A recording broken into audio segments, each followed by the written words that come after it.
C'est parti, bonjour tout le monde. Bienvenue sur Question d'homme. Aujourd'hui, on va parler de la loi de causalité. Qu'est-ce que c'est que la loi de la causalité ? Eh bien, tout est dans le titre.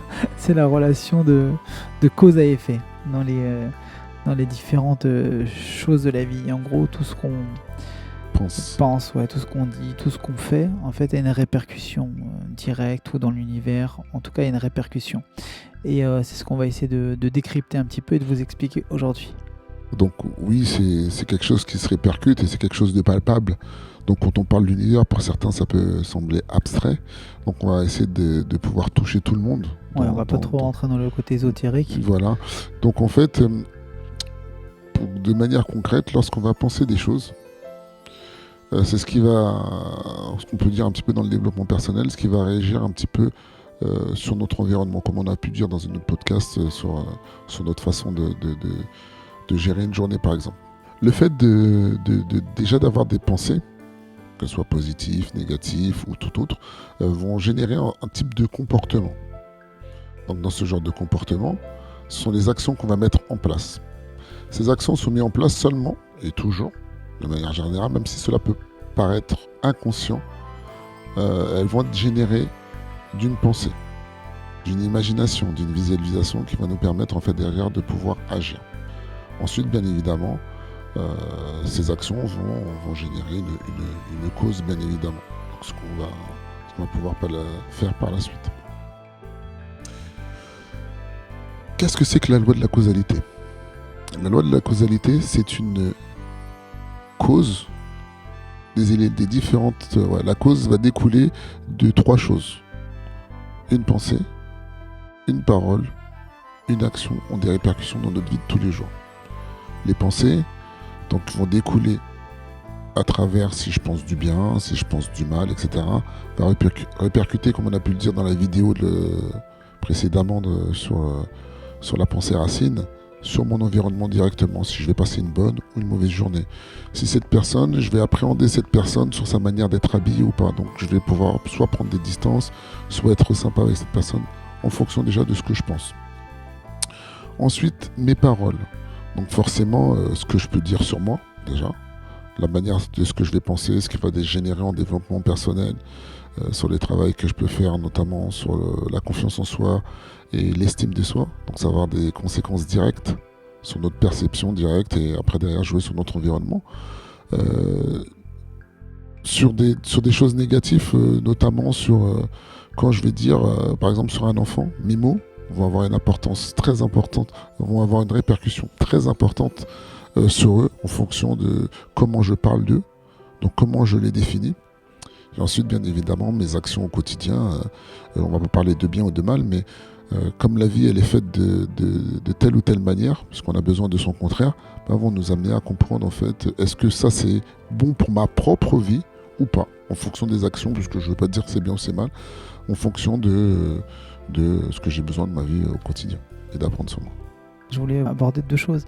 La première, c'est, je pense que ceux qui écoutent nos podcasts se rendent compte, pour ceux qui vont jusqu'au bout des audios, on finit toujours notre podcast par quoi qu'on pense, quoi qu'on dise et quoi qu'on fasse. Tout simplement, il faut garder en tête que c'est une des choses les plus importantes parce que pensée, parole, action, c'est ni plus ni moins que la formule magique de la création.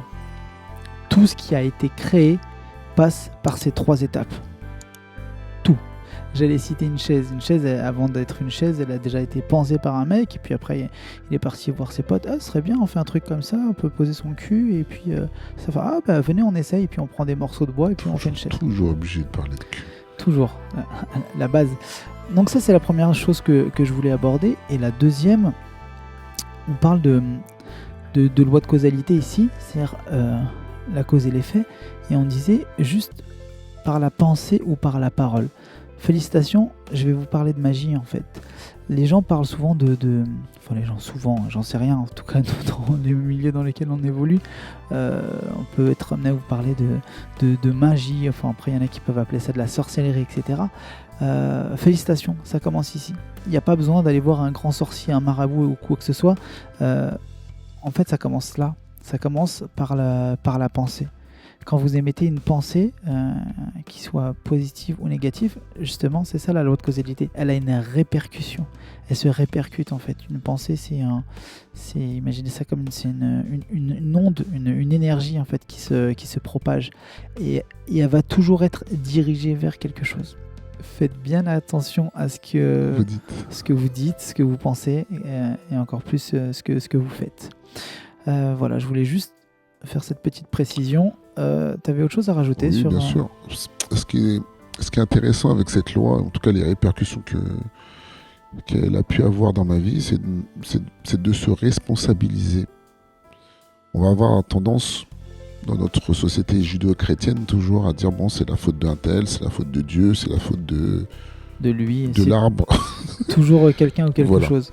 Et en fait, sans se rendre compte en fait, de notre responsabilité dans notre environnement, dans notre quotidien, dans nos interactions. Et grâce à cette loi, moi, ça m'a permis de me responsabiliser de plus en plus dans ma vie. Bon, j'étais déjà assez responsable, mais ça m'a permis de pas mettre une fatalité plutôt dans la vie. Ouais. C'est-à-dire tout ce qui t'arrive, ça vient de toi. En fait. C'est ça. Pendant longtemps, en fait, on a grandi. Je pense que c'est un peu pareil. C'est contente-toi de ce que tu as, entre guillemets. T'as connu ça? Ouais, malheureusement. Ouais. Voilà. Et heureusement, parce que c'est ce qui nous a permis aussi de sortir de ce truc-là. Et gratitude. Et vraiment, moi, c'était vraiment dans ce truc judéo-chrétien. Ben, en gros, tu as une vie, c'est déjà tracé, c'est comme ça, c'est comme ça. Même s'il y a des choses dans la vie qui sont... Et c'est ça le paradoxe de la vie, s'il y a des choses qui sont pas là, qui n'arrivent pas par hasard. Mais finalement, c'est toujours pour te donner le choix de savoir où tu vas aller et comment tu vas y aller. Donc moi, ça m'a permis de me rendre compte que finalement, je pouvais avoir la vie que je souhaitais, en fait, entre guillemets. Être l'homme en fonction des standards que je vais avoir. Pas dire oui, ça c'est à 3 km de moi, 500 km. C'est de se dire, en fait, si j'ai décidé d'aller dans cette direction, qu'est-ce que je suis capable de mettre comme action en place? Quelle va être ma façon de penser à ce moment-là pour atteindre cet objectif? Toujours, donc finalement, la loi de causalité, une fois que tu l'as intégrée et comprise, finalement, elle te responsabilise dans le sens où c'est plus jamais de la faute de quelqu'un ou de quelque chose. Et si on peut ne serait-ce que planter cette petite graine dans la tête des hommes qui prennent conscience, parce qu'on n'est pas là pour laver le cerveau, c'est prendre conscience à travers, elle est là pour ça cette chaîne, c'est prendre conscience en fait de votre potentiel, pas seulement on va dire physique, enfin ça peut l'être, hein, mais vraiment dans votre capacité à devenir, faire ce que vous voulez et pas être dans une fatalité. Et moi je vous invite à, même ceux qui ne sont pas d'accord avec ça, il peut y avoir des gens qui ont des handicaps, il peut y avoir des gens, je sais pas, qui sont pas nés dans les bonnes familles. Tout ça, entre guillemets, parce que moi j'aime pas de discriminer les gens. Moi je les invite à laisser des commentaires sous la vidéo. Sous la vidéo, et on va pouvoir échanger ensemble et leur montrer que finalement, comment ils sont arrivés à ce type de réalité, et si déjà, ne serait-ce que sur des prémices, ils n'ont pas déjà changé à des moments précis dans leur quotidien. Très bien, on va s'arrêter sur ces belles paroles. Donc sur ce, quoi qu'on pense, quoi qu'on dise, et quoi qu'on fasse, restez vous-même. Les autres sont déjà pris.